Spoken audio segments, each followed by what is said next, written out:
Hey, Urbanites, Bravehearts, and SEQ Nation. Good morning. Welcome to my Wednesday morning at 7:45 a.m. Um, I've been up since 4. I've been up since 4 o'clock, and my mind's been doing something. My emotions been doing something, and yeah, together, my my mental and my mental and my emotional have been dancing. So here is the deal. Part two of knowing thyself. I'm really wondering how many parts this is going to be, because knowing thyself is deep, man. It is one of those things that has many, many layers. So we are at part two. Should I say level two? Would that probably, but see, we're going deep in. We're not going up. So, okay, that's too complicated, too early in the morning. Okay, so as I stated in my last segment, the weighty emotions, those emotions that will literally kill you, is blame, shame, guilt, fear, anger, and judgment. So what I was thinking, I was going through my dictionary of emotions, and I was wondering, I was like, okay, so should I just go all the way through the alphabet and just call them all out? Because I think sometimes we fail to realize when we are being very emotional and when we are being completely emotionless. And the key, I'm the keeper of the keys. The key is to seek balance. That's what the key is. The key is not to sway too far to the left or sway too far to the right. The key is to keep it centered. So remember, the last time we spoke that we were talking about the basics of pleasure from from Rick Carson's. I always want to do it. Carson. It doesn't have an L in it there. Okay, so from Rick Carson's a master class in taming and gremlin taming, page 49, the basics of pleasure. His number one, make being centered and feeling good a top priority. Number two, remember that doing so is primarily an inside job. So we're going to take it to the basics. I think I am. I think I'm going to roll it down from A to Z when we're talking about well, going through my emotional dictionary. So let's start at the basics. The basics. So an emotion is a strong feeling. So then you ask me, well, Chief, what is a feeling? A feeling is, and they have quite a bit of, so they have it where it's considered a general impression, or it is an awareness, and it still has impression twice. So an impression, which makes me want to say, well, what is an impression? It's an intuitive awareness. It's an intuitive awareness or aptitude. What is an aptitude? We go all day just on vocabulary, right? Okay, so let's check this out real quick, just because I need some type of completion here. Like Nas says, he says he is the graphic composer because he makes sure that once he begins the thought, he ends the thought. So now I know that I am attempting to end the thought. All right, check this out. So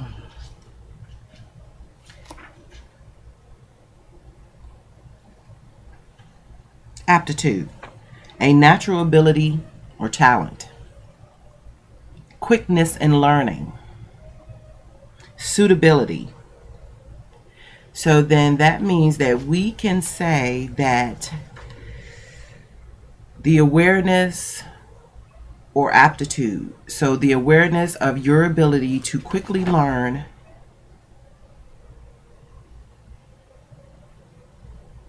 suitability. I'm going to write that word down. For some reason that word is sticking to me. We're going to talk about suitability. We're going to talk about the suitor. All right.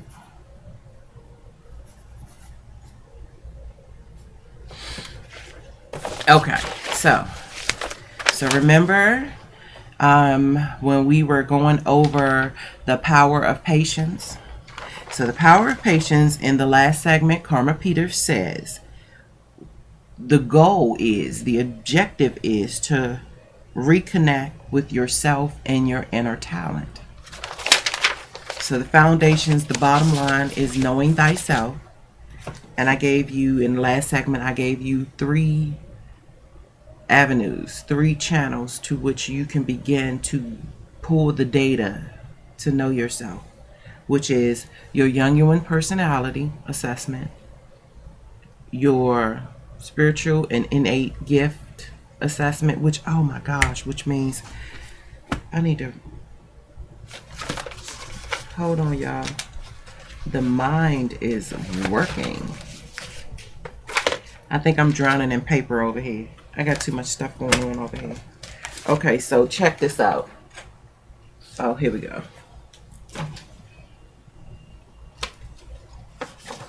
Okay, so I have to remember, because I remember I promised to put the Jungian assessment information on the blog. When was the last time you've been to the blog? Have you visited? Have you been up there and to see what's going on? Are you familiar with it? It's, if you are a mentor, especially my all-stars, if you are a mentor, the blog is now your hood. You need to go, you need to come through and see what's going on. dcurbanmentors.blogspot.com. dcurbanmentors.blogspot.com. Get on over there. You need to roll through your hood, see what's going on, see what's popping. All right. As I sift through all of my stuff, and I have to say, this time I didn't write script. I'm just gonna talk about whatever comes to the surface. I have I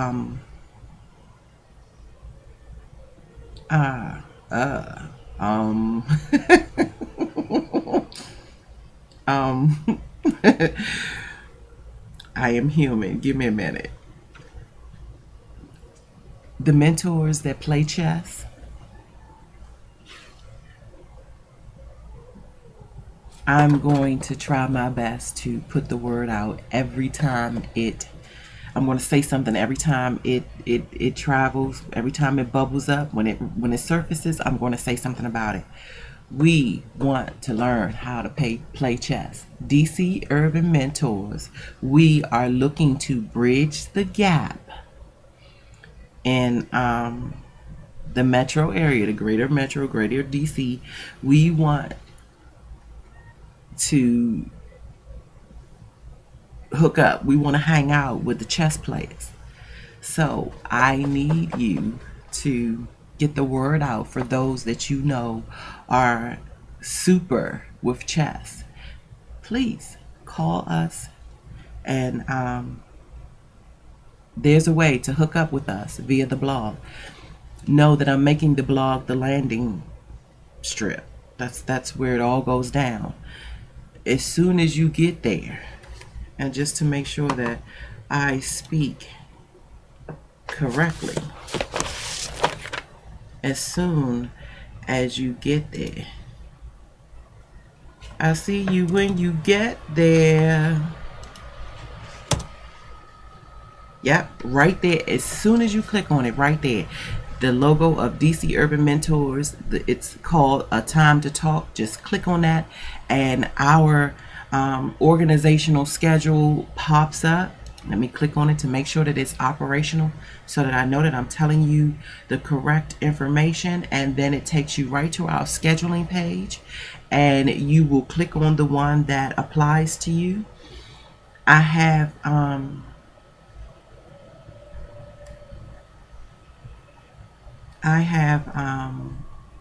yes, it's called Sign Up, and it's called A Few Good Men, and in brackets it says chess. And the reason why I'm really pushing that, I know I'm going to have to give, a shout out to all the other ones, but because chess is my thing, I am making it my business to put the word out that I am looking for the chess players. All right, so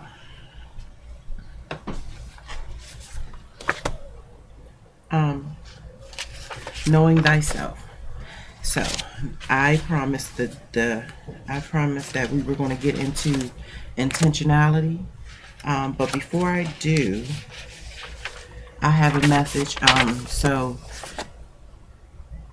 Chief Dixon and I can't wait for you all to meet Chief Dixon. He's hilarious. And he is also an INFJ. And so I tell him he's my wonder twin. So we are going to begin recording conversation series with regards to what's going on in DC, especially what's going on with our mentors, but more so what's going on with the black man, the urbanite, the braveheart. So you're gonna hear from us as we start to do our Wonder Twin Power thing. So here's the message. Here's the wisdom from the Chief's den. It says, you are braver with a healthy focus on your own needs and desires. There is wisdom in focusing on the self, within moderation, of course, as it be healing. I think it should say as it can be healing. As it is healing, or maybe it is right, as it be healing, because it be, to be means to be, being to be. So yeah, it's healing. Let me just do that. Others will see you as exceptionally competent, although a bit withdrawn, because when you know more about self, you are not an attention whore. So some may take you as being a little withdrawn. Be dedicated and persistent, but watch for obsessiveness. So obsessiveness, what I know to be the truth is because I am such an inward person. When I do the self thing, sometimes it becomes obsessive and I become a hermit. I isolate. I know how to isolate for days. And I know that's not a good thing, and I giggle because I know that's one of my weaknesses. I know it's not a good thing. I should not isolate for days, but I'm a work in progress. So, all right. Next thing, I'm going down the line trying to check off my promises. So I promised that I was going to share one of the journal entries. And I pause because I have to say, first off, I want to thank my mentors. I want to thank you for allowing me to be your educator. It's a very humbling position to be in. I know I cut up quite a bit, but today I am full of seriousness and gratitude that I even have the opportunities and even, have the role, the significance of being a channel of how you absorb and educate. So, namaste. Okay, so we have some mentors who have signed up to allow us to share some of their most intimate details with regards to how they process, how they mentally process, how they emotionally process, how they spiritually process. Each time I share, I will let you know that it is a segment from a mentor's journal, which means it's of sacred value. I do not share what I'm about to share with you to judge or critique. It's only to absorb and learn, which means you love it or you leave it alone. It is not for you to pull it apart. And I say this particular disclosure is for the non-mentors, because we know that by me putting my thoughts on video and posting it on YouTube and throwing it out into the virtual world, any and everybody can see it. And sometimes people just rude. You know, sometimes it makes me want to say, I'm not even talking to you. But I'm going to behave myself. But I have to, because it's an honor, it's a privilege for especially men, especially black men, to share what they're feeling, what they're thinking. So just know, like Erica Bondu says, she says, I'm an artist and I'm sensitive about my shit. So because I'm the one that's reading these words, I just have to make sure that I remain in my natural state as the protector to say, this is priceless, man. Don't play around. Okay, so I'm going to read first the reflective part of it, which means that while they were being expressive, you know, there's a process. Let me slow down for a minute. There is a process that when you sit down and you journal your thoughts, when you write out how you're feeling, there is a process. You dump it on paper, and then you step away from it. And then when you come back to it, you read it. Usually there is a message that follows that will address what it is, that the concerns and the confusion, and maybe you're bewildered or you baffled or something has you perplexed about something. When you go back and reread it, it's almost like the universe will immediately respond when you go back and reread it. When you dump it, probably not. That's why we make it a rule of thumb. We tell the mentor leaders to dump it and walk away from it. When your heart tells you to go back and revisit with it, 9 times out of 10, that means the universe is summoning you, the heavens is summoning you, that they are ready to respond to what you put down in your journal. So the reflective. So that means usually when and I think I'm rambling. I think I might have just said this. I'm not sure. If I ramble, you're going to know when I ramble. When I ramble, just excuse me. Just know I have to get it out. I'm rambling. So, the way this is going to go, when I share, I'm going to share the reflective part before I share the data dump, just because it makes more sense to me. As I get more and more involved in this, I will always critique my flow. So, and I'm sure Chief Dixon told me yesterday that he's already critiquing it. So just know that it may not always be this way. It may not always be this way, or depending on what he says and how he says it.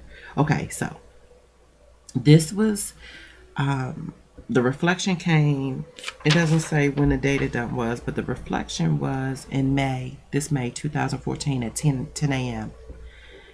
And it says here it was a Monday. So without me checking the calendar, what I'm getting my mentors in the habit of doing is when they do visit with their journals, that they date and time stamp, so that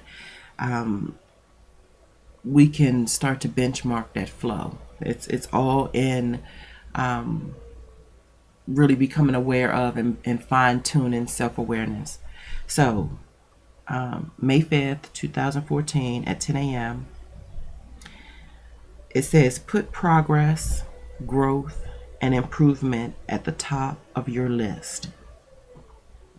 Find it easy to embrace new ideas and explore new subjects. A decision to travel or take up studies could be made quite suddenly.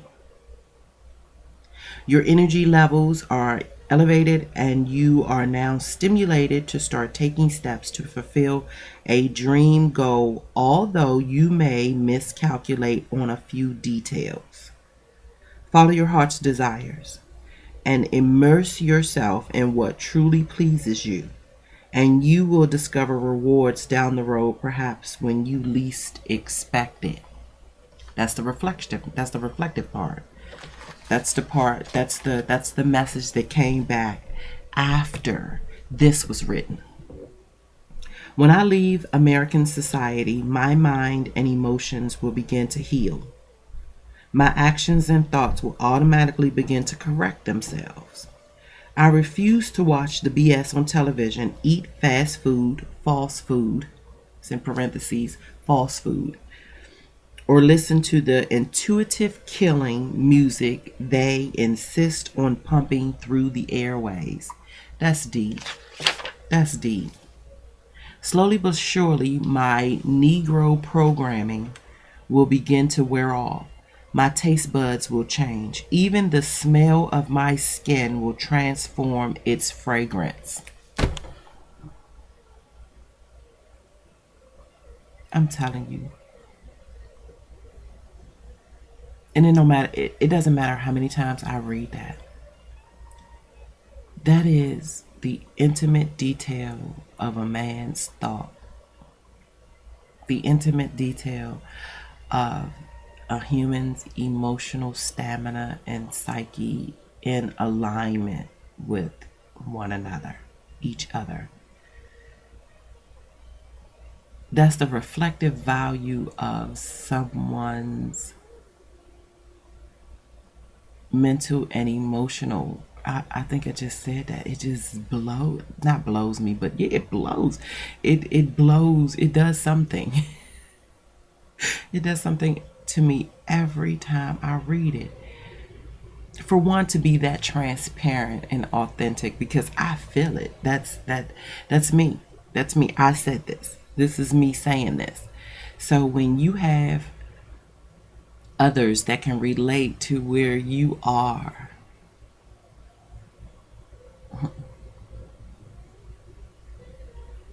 to be mentally and emotionally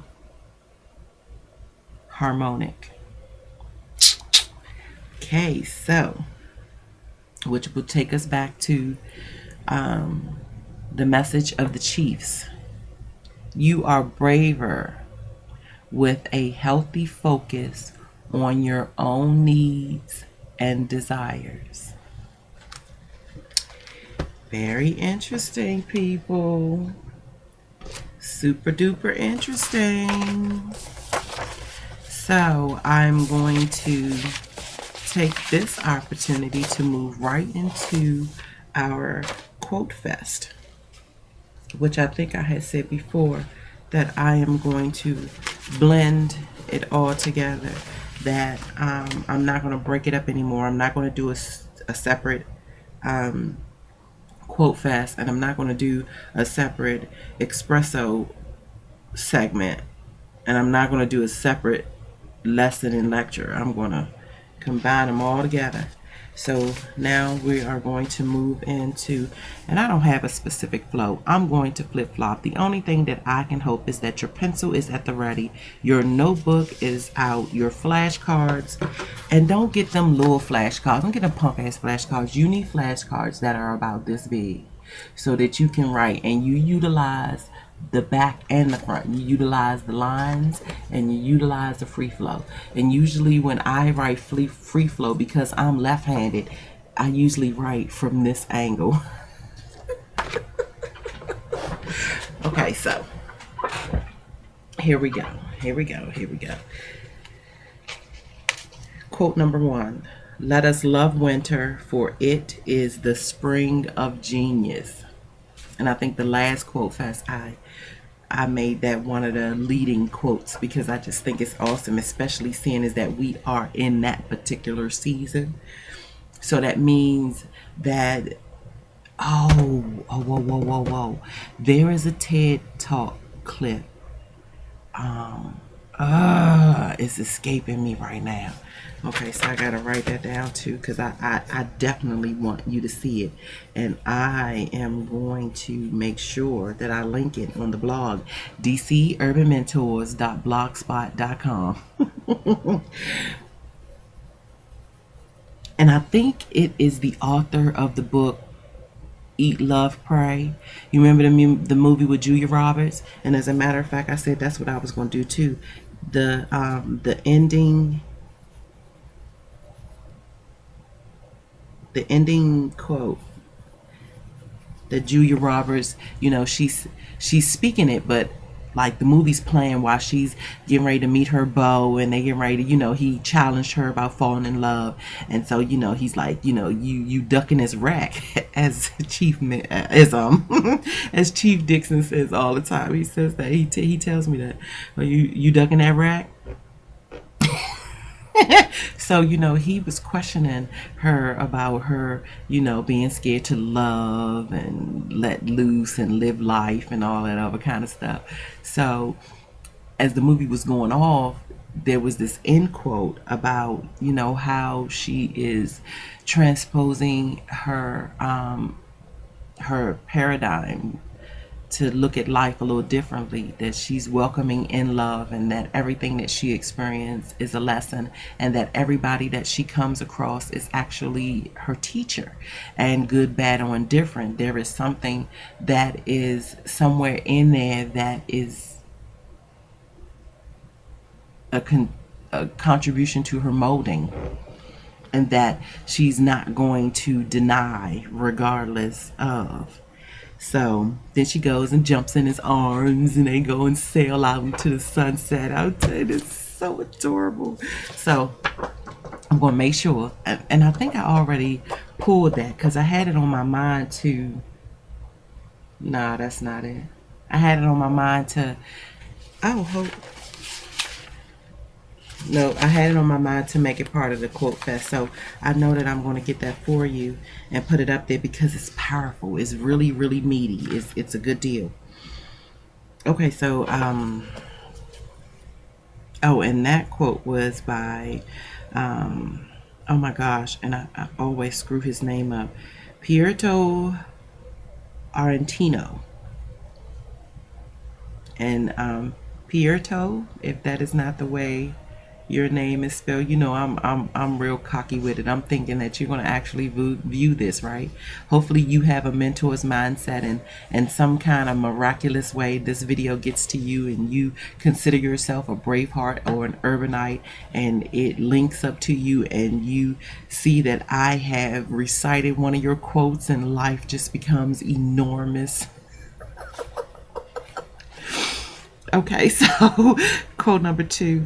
This is Brenda Euland. And she says, when we commit ourselves to writing for some part of each day, we are happier, more enlightened, alive, lighthearted, and generous to everyone else. Even our health improves. So that actually solidifies my rambunctiousness when I get antsy when my mentors won't journal, and I get antsy when they want to keep their schedules in their pseudo smartphones. And if you know me personally, you know how I feel about technology and how it has a way of dummying us down.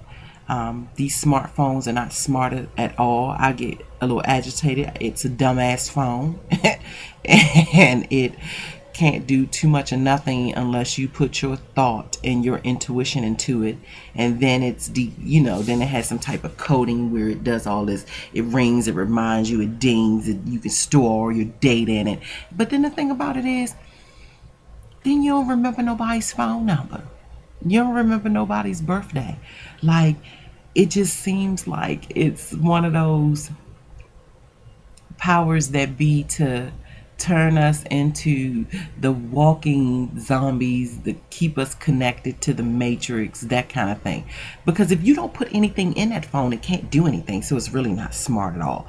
Like the human mind, even, and I want to say, because like even if you don't put anything in the human mind, it doesn't do anything either. But that's not 100% true. I don't know. I had I straddled the fence with being a conspiracy theorist. I know that's another one of my weaknesses. I do know, but I do know that the I'm trying to tactfully choose my word.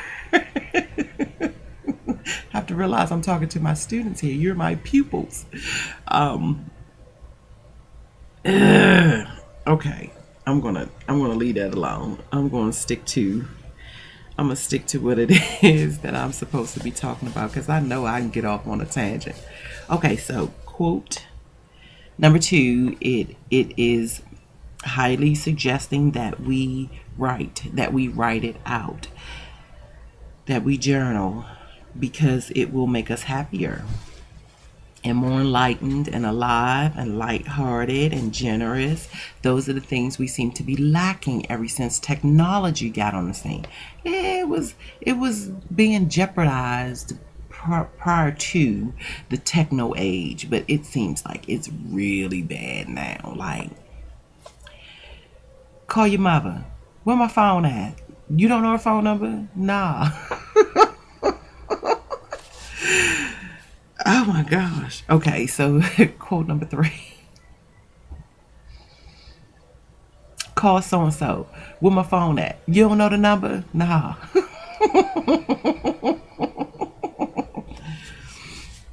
What's so and so birthday? Where my phone at? Where my phone at? Where my phone at? All right. All right. Marianne Williamson. This is one of my favorite quotes. I just absolutely love it. It's a little lengthy, but I'm gonna do it anyway. I'm gonna tell you, y'all remember the movie Coach Carter? It makes me cry. That movie makes me cry. Okay, so our deepest fear is not that we are inadequate. Our deepest fear is that we are powerful beyond measure. It is our light, not our darkness, that we're most frightened. Oh, sorry. It's our light, not our darkness, that most frightens us. We ask ourselves, who am I to be brilliant, gorgeous, talented, fabulous? Actually, who are you not to be? You are a child of God. Your playing small does not serve the world. There is nothing enlightened about shrinking so that others won't feel insecure around you. We are all meant to shine as children do. We are born, we were born to make manifest the glory of God that is within us. It's not just in some of us, it's in every one of us. And as we let our own light shine, we unconsciously give other people permission to do the same. As we are liberated from our own fear, our presence automatically liberates others. So it's a given. It is a given that you shine, my urbanite and my brave heart. Automatically, your presence automatically liberates others. I think I'm going to read that one again. I ain't gonna read it again right now, but I think that's gonna be part of. I think that might be a leading quote in every segment I do, cause I need you to understand that some folk think they don't have it, you have it, and I guarantee you, the heavens promises you that if you start to seek within, you're going to be won over. You're gonna know you got it. You got it. Okay, so let's see. Number 4. From my favorite coach, Tony Dungy. So he mentioned something about the coaching tree. And he says the coaching tree is the ongoing progress. Let me slow. I'll be moving too fast. The coaching tree is the ongoing progression of leaders building leaders who are equipped to build more leaders. And you know I had to turn that joint around, right? So you know I said, okay, so then that means we have the mentoring tree. And the mentoring tree is the ongoing progression of mentors, building mentors who are equipped to build more mentors. I like the way that sounded. I'm going to say it again. The mentoring tree is the ongoing progression of mentors building mentors who are equipped to build more mentors. I should make that a commercial, shouldn't I? Make that a commercial, and you know what? As a matter of fact, where my highlight at? We about to do something with this. Okay, so the next quote is from Ralph Waldo Emerson. Adopt the pace of nature. Her secret is patience. And I'm noticing that through a lot of my conversations with quite a bit of mentors, patience seems to be at the forefront in the purview, within all of our purviews, actually, just to be able to pace yourself. And that's another thing. Chess sharpens your ability to strategize patiently. You gotta pay attention and slow down a little bit, and you can't have all them distractions when you playing chess. You have to chill and focus. Yeah. Okay, so next one from Roy Goodman. Happiness is a way of travel, not a destination. Interesting, huh? Because I always looked at happiness as being the destination. It's like, this will happen and I'll be happy. This will take place and I'll be happy. When I get me a boo, I'll be happy. Like my best friend say, you get you some boo loving. You get you some boo loving, you'll be happy. Not realizing that happiness is the vehicle. It's the choice. It's the choice of vehicle. Okay, so James Baldwin is the host of the next quote. If I love you, I have to make you conscious. I have to make you conscious. If I love you, I have to make you conscious of the things you do not see. So then that means I love you. Yeah, that's pretty much what that means. Yeah. And I have to say, I know that all of my mentors that I have been involved with thus far, I do. I love you. And it's not in no crooky kind of, yucky kind of. It just seems like society just tears the goodness and the greatness out of love. People fail to realize that there is love, and then there is romance, and then there is lust. And that love is a universal language, and it comes in all kinds of colors and hues and variations. Romance is outside of that brotherly love. You know, I know I am my brother's keeper. And for that, there is love.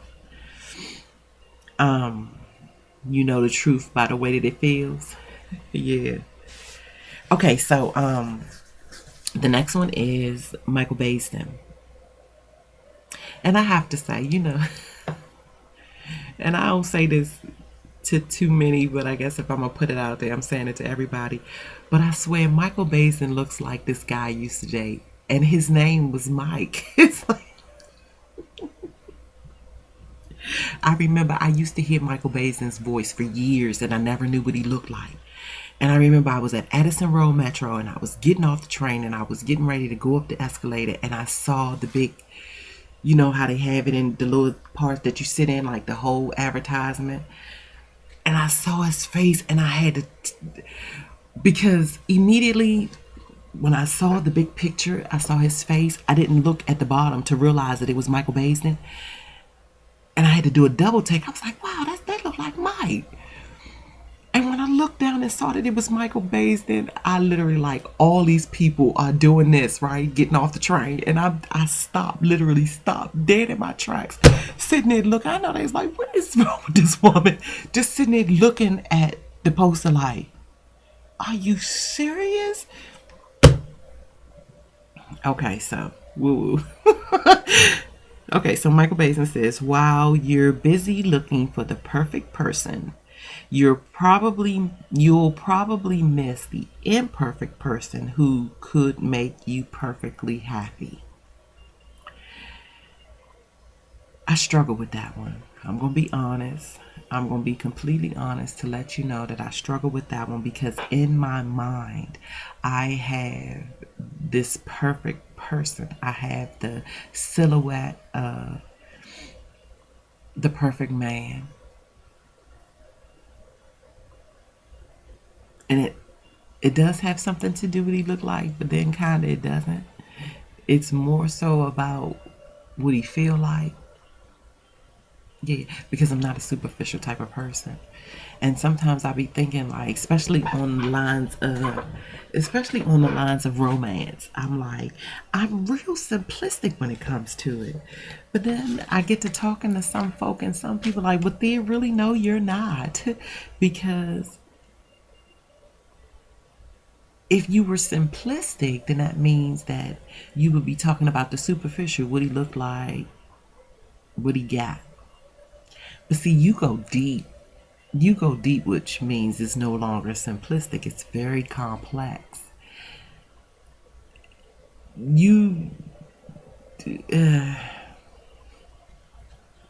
While you're busy looking for the perfect person, you'll probably miss the imperfect person who could make you perfectly happy.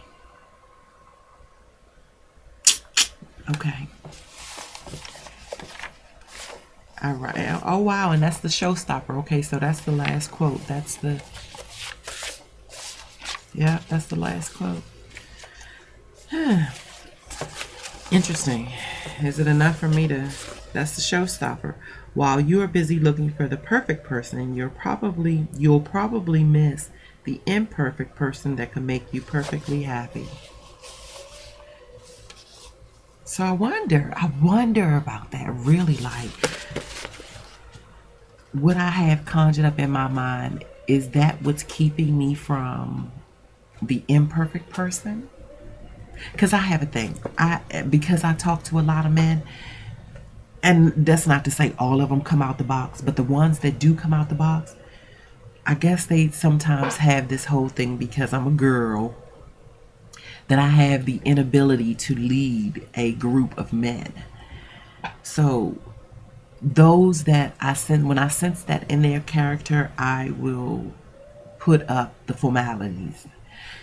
Because to tell you the truth, you can call me Thea, you can call me TC, you can call me T Marie, you can call me T. But if we are in a mentoring relationship and you call me baby, I'm going to make you call me Chief. Because then that means you are not, your priorities are off. I'm not your boo. I'm not your baby. I don't know what that is. So I have guys try that, right? So I now have this thing, and I tell my women, I tell them, like, I don't necessarily mentor women, but because I've been a hairstylist for 20 years, I have women who, I've been their counselor. And I tell them, if you get a dude, you meet a dude, if you get a dude and all he talks about is what he gonna do to you, that's bullshit, okay?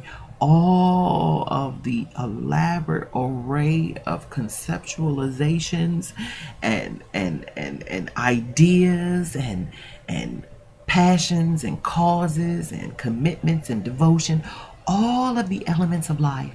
And the only thing that he can use you all's introductory conversations for is to talk about what he gonna do to you. I have a problem with that. And that's what I do. It's like, you mean to tell me that's all that's gonna come out your mouth? You gonna waste my time with this? If that's what you're gonna do, when the moment, you might not even get to that moment.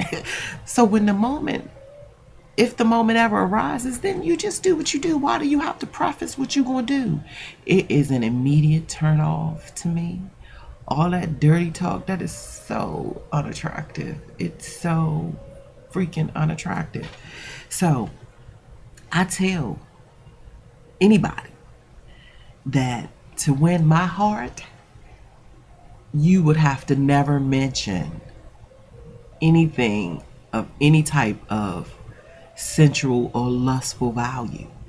And I guess maybe that's the reason why I feel like I've built this whole perfect man thing. Because I'm gonna tell you, and I thought about this earlier today. Well, earlier today, it's just 8:30, but I thought about this earlier this morning. That I would have loved, and I've said this before, I would have loved to had been in my mid-40s during the late 60s. And I would have loved to have me a boo where I wrote and he spoke.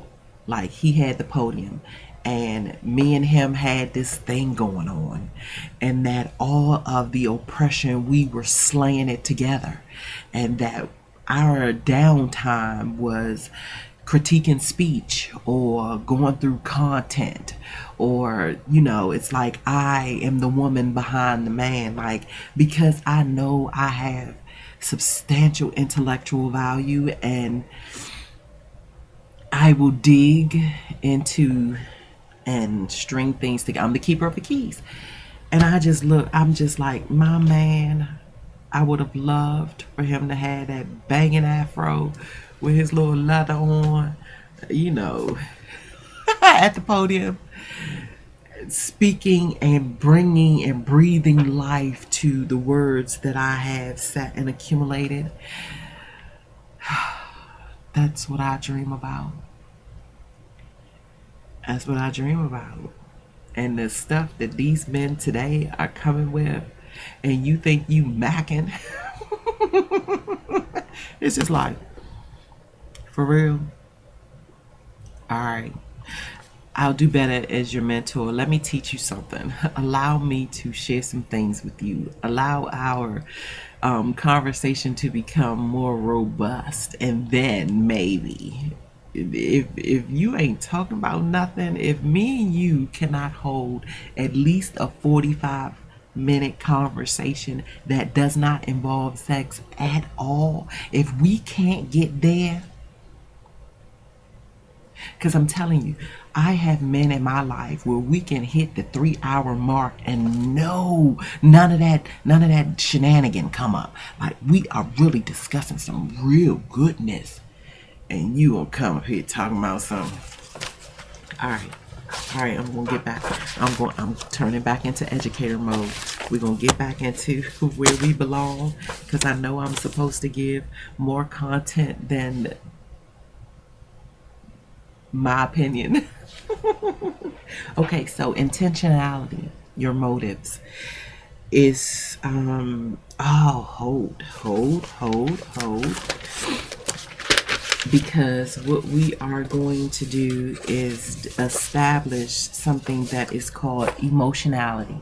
You have a personality and you have emotionality, and emotionality actually covers the whole shebang. It's the whole makeup. Emotionality is a range of psych phenomena including temperament, personality, mood, and motivation. So that's the whole shebang. It's everything all wrapped up into one that they have packaged in a little trendy little terminology called emotionality. It's kind of crafty, isn't it? I think so, because I've always been. It felt like I was wearing out personality, your temperament, your character. So I need a new word, emotionality. So that's your whole entire makeup.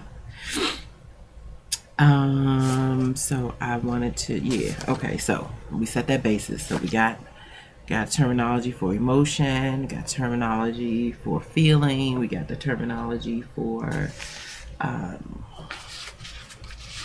emotionality. So then we're going to go into intentionality.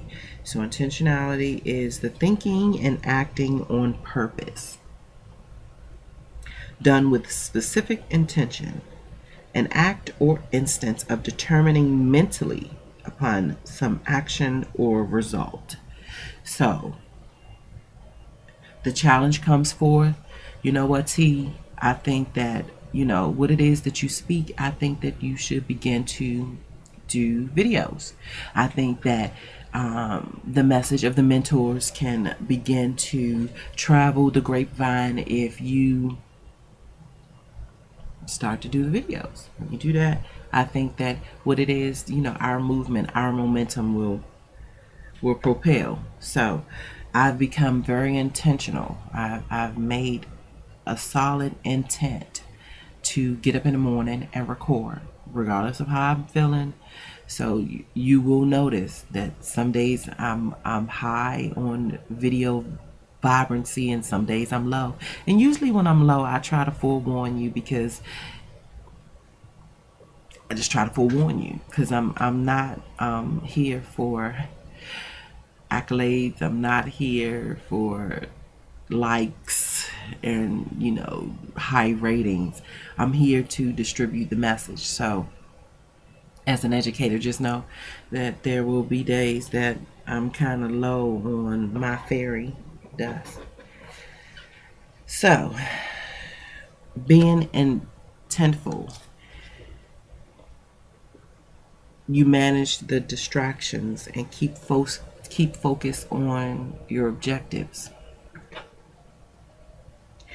That's been one of my more harder, and not just in regards to videoing, just grooming myself to be a mentor leader, knowing that at some point I am leading by my example, that sometimes my fellas don't necessarily listen to what it is that I say. They pay more attention to the way that I groom my daily living. And they know, for the most part, I am in the bed no later than 9:30, and I am up. If I get up after 6, I'm late. I'm running late. And all I have to do is commute to the basement, but I'm late. So managing my distractions and keeping focused on my objectives has been a struggle, but still I rise. To act deliberately, to achieve certain levels of quality within certain situations.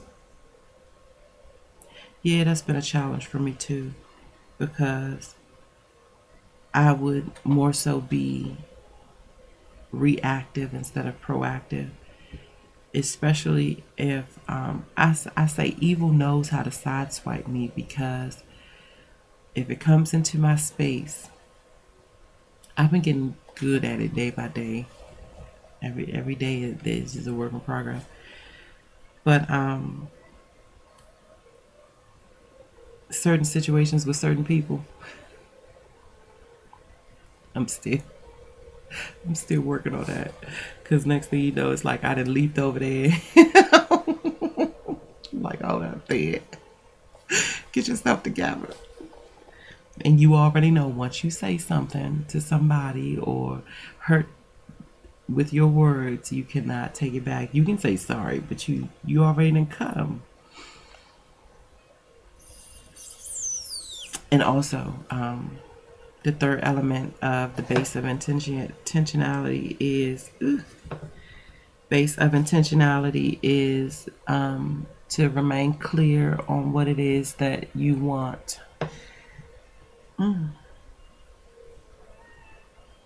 So you have to remain clear on what it is that you want. You have to remain clear on what it is that you want. And one thing that I've been very clear about from the very beginning, right out of the gate, I swear this head can get on my nerve. This is the longest it's been in a while. It's starting to work me. We're in my eye. Okay, so I've been very clear about the fact that I am going to be the messenger of the mentors. I know through all of my data collection about self, I've ventured inward, I've done the yucky mucky, I've done all of that. And I know that my purpose here on earth is to educate the mentors.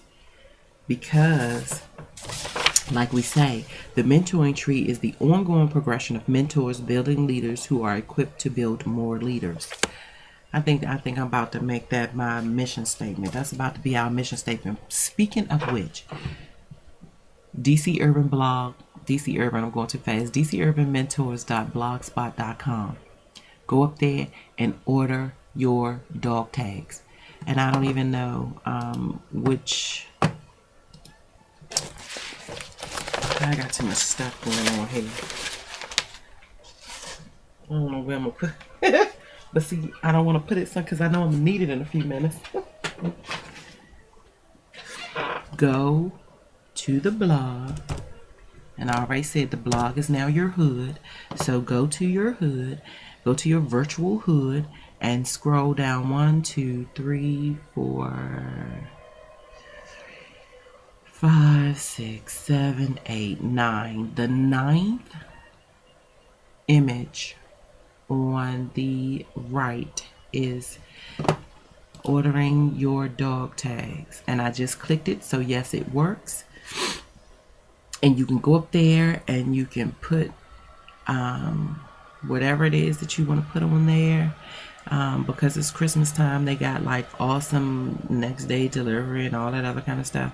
Of course, you have to pay extra for it, but you don't need to be that pressed. Patience is a virtue, so do the standard delivery, but go on up there and personalize your dog tags and get them ordered.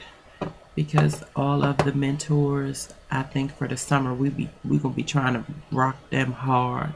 So it'll be good to just go ahead and get them Christmas while they got all the little sales and stuff going on. And we are hoping that it's a 2-panel dog tag set. So we are hoping that on the one that will be facing outward to the public, it says DC Urban Mentors, and then you still have the backside of that tag and the panels on the other tag to put whatever it is that you want on there.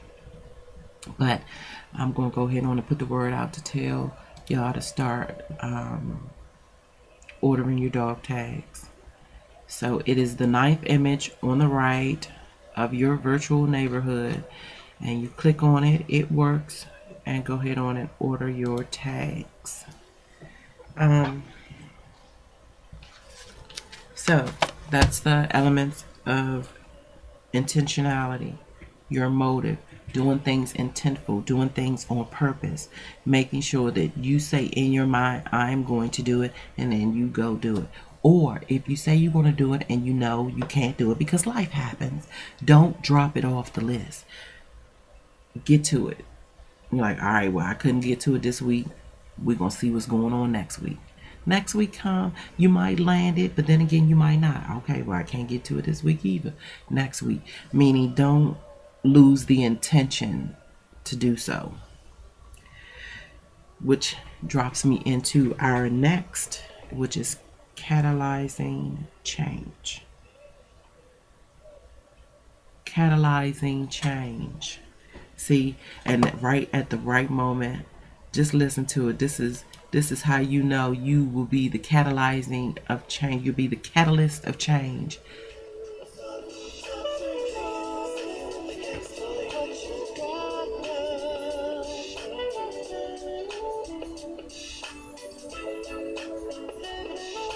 Yeah, man. So, Being the catalyst of change, DC Urban Mentors, as we begin to plant and grow our mentoring tree, we will ultimately become the catalyst for change, which is initiating, managing, and leading change. Change is good. People, I don't like change. You need change. That's the only constant in life. The only constant in life is change, which means to alter, modify, to evolve, to shift, to develop. All of them sound like wonderful words to me. To have those words associated with what it is that I'm doing, yeah, I'm with it. To be a catalyst of change means that you initiate, manage, and lead change. That means you moving it forward. Change is to alter, modify, evolve, shift, and develop. Those who are engaged in such activities, they recognize change. First and foremost, they recognize change.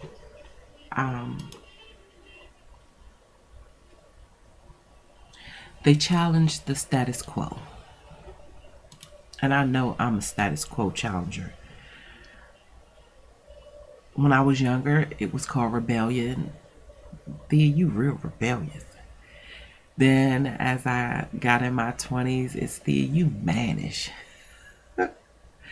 Then when I got in my 30s, sometimes it was like you just downright rude. Then it bounced back to rebellious and flip flop to a couple of other words that I'm just not gonna mention.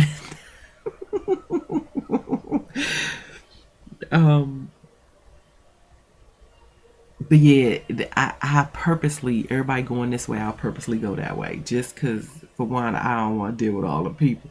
But I would always, if you said this, I would say that. I always, bucking the system, not respecting authority. I've heard all of it about my being. But as a catalyst of change, I think that's my new, as I enter into my mid 40s, that's the terminology that I'm going to embrace. I'm not doing that whole you rebellious. I ain't doing that. I am a catalyst of change, which means I have the ability to demonstrate the mental agility to consider new approaches. I don't have a problem with it. I actually invite it. I love it. And it also says that us catalysts for change have the capacity to craft compelling argument for change. And my whole thing is, it's like, okay, well, you've already tried this, and whether it works or not, try this. And if this doesn't work, go back to this. But don't get complacent. Be okay with shifting. Like I've said before, I'm a very fluid type person. I'm with it. As long as it does not mess around with my values and put blemishes on my character. I already got people trying to assassinate my character. They stay lurking in the shadows trying to say something bad about it. So I already have all of that element on the outer limits working for it. So I'm not getting ready to contribute to it. As long as it does not mess around with my character, I am aiming for nobility. So as long as it continues to move me toward the noble setting character, the noble settings of character, and it does not mess around with my values, I'll try it. I'm with it. So the next one we're moving right along. Yeah, and I'm keeping good time. And it seems long, I guess, because it's early and the house is quiet, and I get on here and I just be doing it because it's like, okay, you got stuff to say. Okay, so catalyst of change. So the next is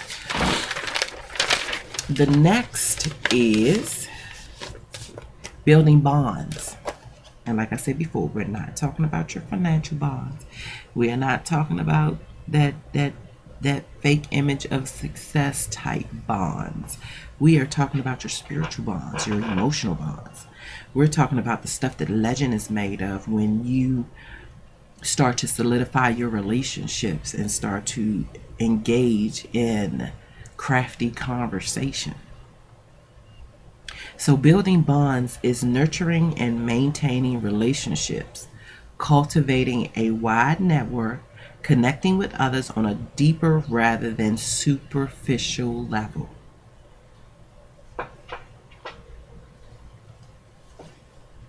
Can you tell by my smile? That's one of my favorites.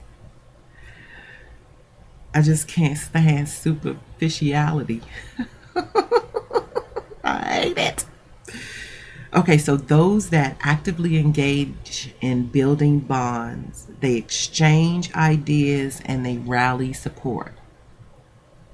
They exchange ideas, not belittle, not sit there and talk about and judge stuff you can't see and don't know nothing about. Not sit there and live your life like they do on reality TV. It is such a waste of life.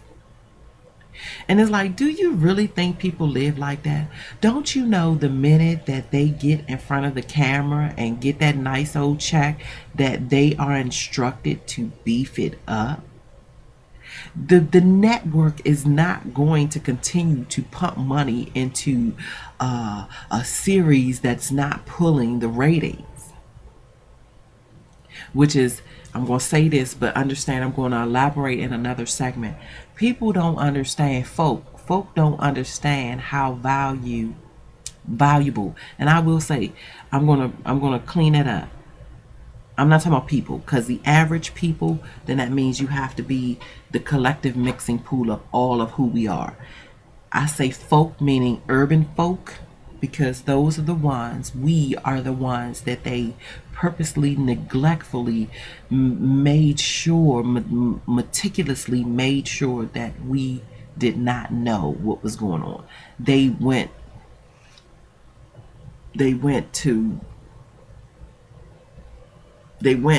above and beyond making sure that we remained ignorant on a lot of things with regards to American soil and what's going on.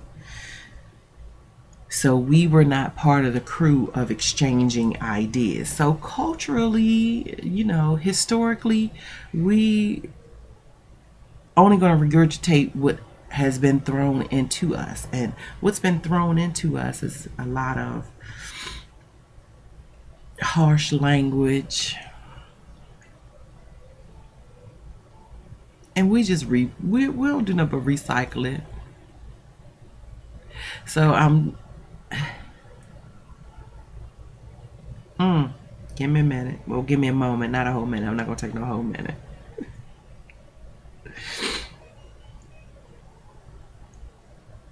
So our conversations historically have been groomed to be that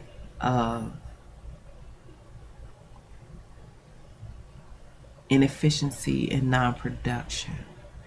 You gotta understand, the culture of the urban folk were to be workhorses. We were the human resource. We were the hired help.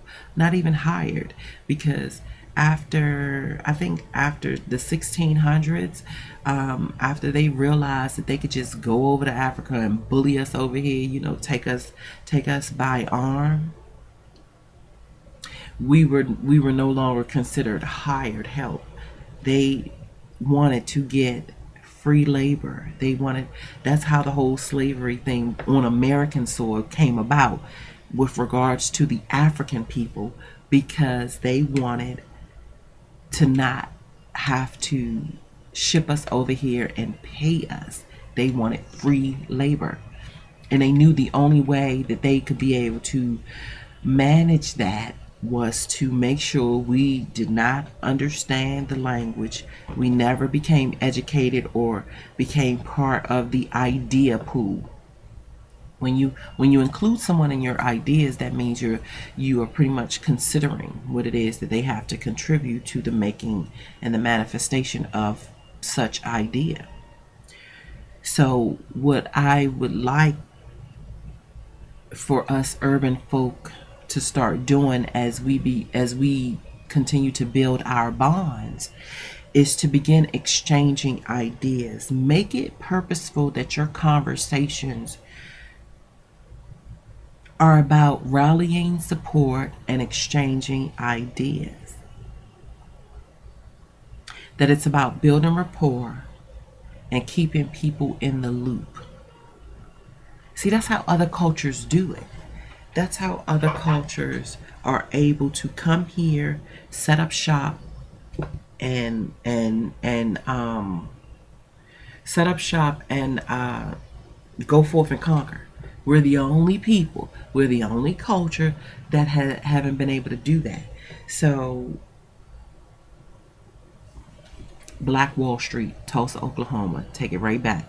Those folk started to explore how to keep the black dollar centrally located in that locale.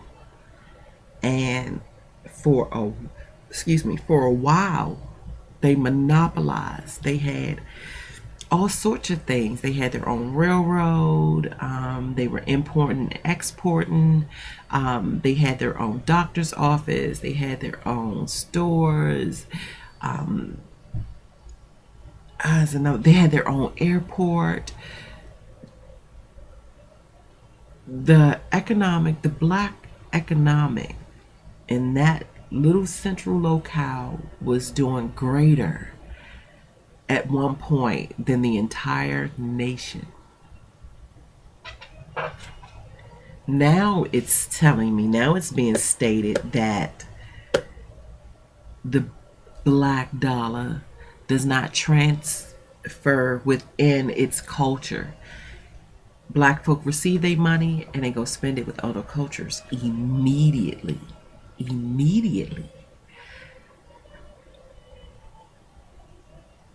Build rapport and keep others in the loop.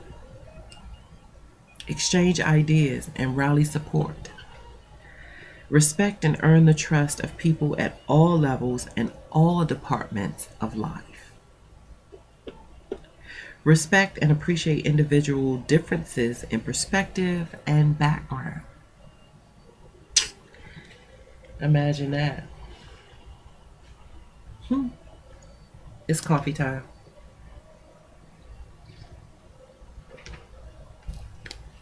Imagine that. All right. So now I do that. So now we are pretty much coming to the conclusion of our segment 2. So the last is the mentoring conversation.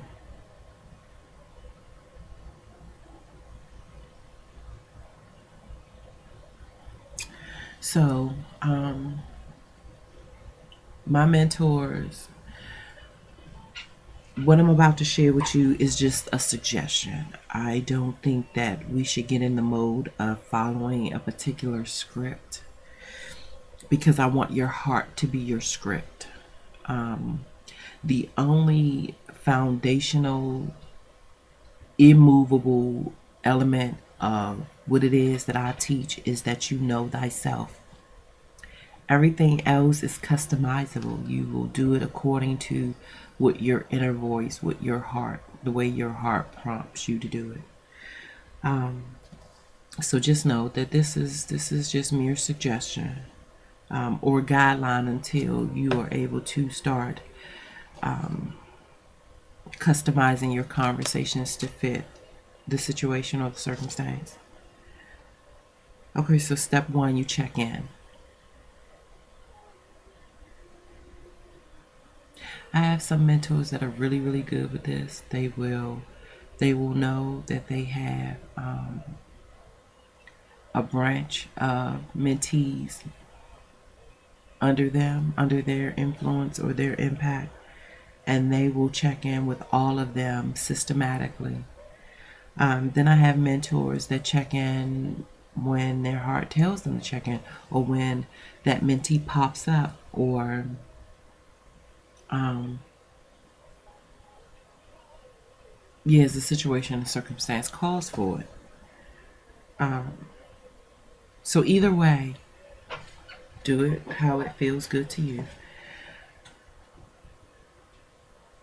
But throughout your conversations, which will more than likely, if you are the mentor, more than likely, to define the challenge is going to arise. You are going to find yourself in segments of the conversation where you are constantly defining the challenge.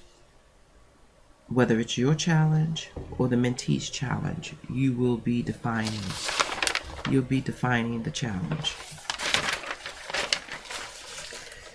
The next is to determine the goal and state the desired outcome. That's how you embrace and beef up your intentionality. That's how you make it clear what your motive is. Just because you state your desired outcome does not mean you need to be locked into that outcome. Be flexible with how you strategize and build your blueprint as far as the outcome. Because always understand the heavens determines your outcome. You're not in charge of the outcome.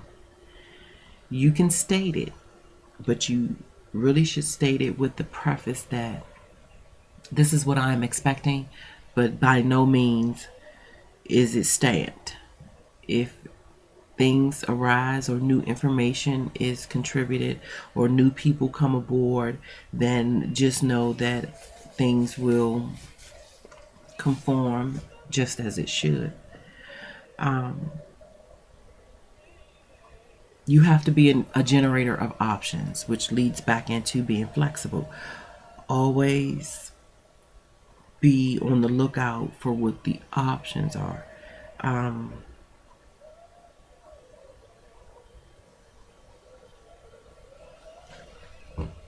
I was looking at Newsroom, and I don't feel like going into the whole story because I'm gonna make time. I mean it. I'm gonna finish the rest of this with time to spare. So I'm not gonna go into no long drawn out. But here's the deal. Okay, so Will was talking to the guy who was about to buy. Is it ACM? I don't know. About to buy the network. So he says, a guy without options should just kill himself. Now that was a bit harsh, but every time I hear somebody say I don't have any other choice, and I say it too, it throws me into some type of mental realm where it's like, you do have choices. You just refuse to propel your thoughts to seek them. Or you have choices, you just don't like them. So you are to be a generator of options so that when you come across those that say, I'm doing this because I don't have any other choice, you do have other choices.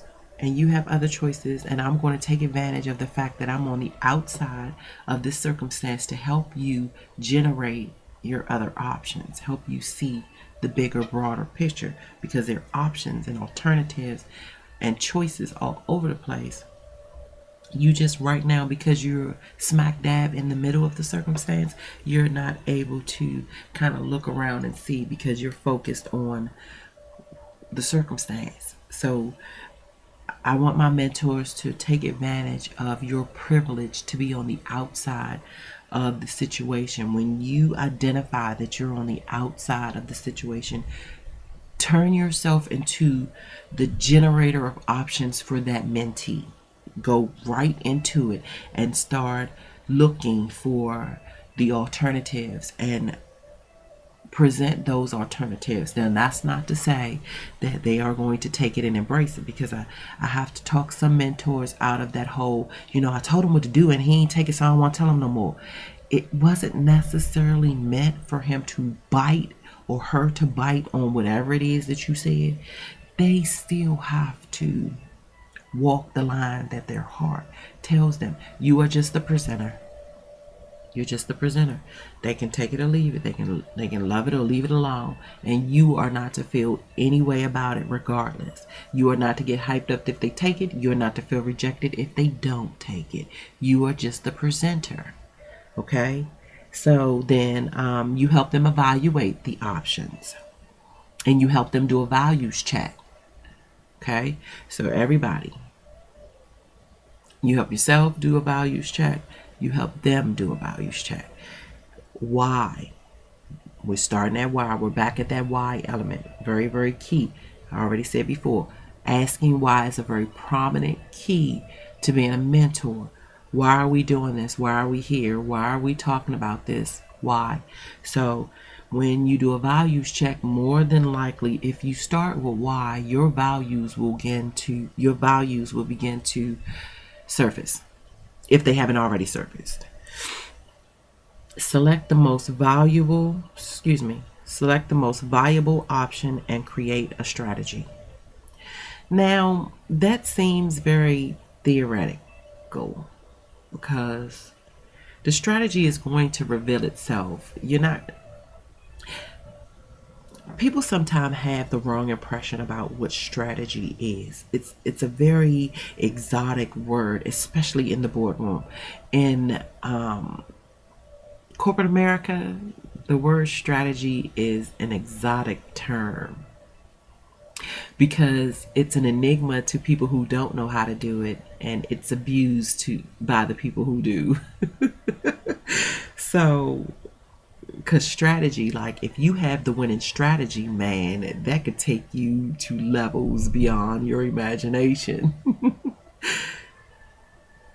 Strategies reveal themselves all depending on what you're open to. Okay? Strategy is not something that you have to sit and put together. Strategy is not a puzzle. Strategy is already ready for the taking. You just have to be open enough to receive it when she shows up. And I always say strategy is a woman because women strategize. Men play ball. Men play. Women strategize. Men play by ear. Women strategize. Or maybe I should make it gender specific because I haven't spoken to everybody on the entire planet to be able to give you that stat. So erase that bogus statistic. I wanted to do a demographic real quick. Just let it go. There, let it go. Okay, let's let that go. Let's just say that there are those where some strategize, some play, or whatever. Whatever. Once the strategy comes in, once the strategy reveals herself to you, then from that strategy, you begin to have conversations on how you are going to act upon the gift that has just revealed itself to you. Right? So you see her, you start smiling at her. She makes herself, maybe I shouldn't go down that road.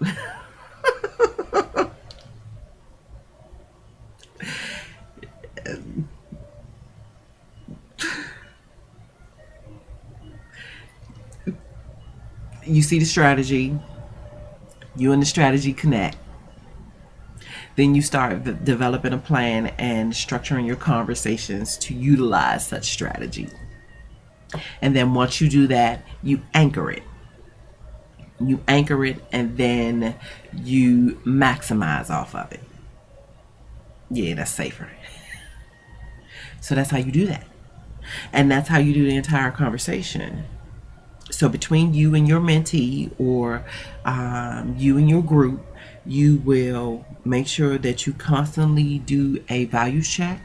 You will make sure that through that values check, you will select the most valuable options and you will be open to strategy. Once strategy reveals itself, you will Then start to structure your conversations around how you are going to completely utilize the strategy and make the best of said strategy or revealed strategy, present strategy. Yeah, I got it. Oh, I'm doing good. Okay. Oh, well, not like really doing good. I need to wrap it up. You develop the plan, you execute the plan, you anchor it, you maximize off the plan. So you can't anchor it until you get into it. So I think that's how I said that earlier. Or am I getting all discombobulated? Yeah, so strategy reveals itself. Then you start the conversations about how you're going to act upon it. Then you begin to act. Then you begin to act upon it. Then you anchor it. Then you maximize off of it. Yeah. Okay. So that's the deal. That's it for now. As always, we still got quite a bit of stuff to tackle. I think in our segment 3, I am going to move first with developing your emotional intelligence. We are going to talk about that in good strategy. Strategy, as we talk about it, strategy is going to reveal herself. I'm sure of it. Yeah.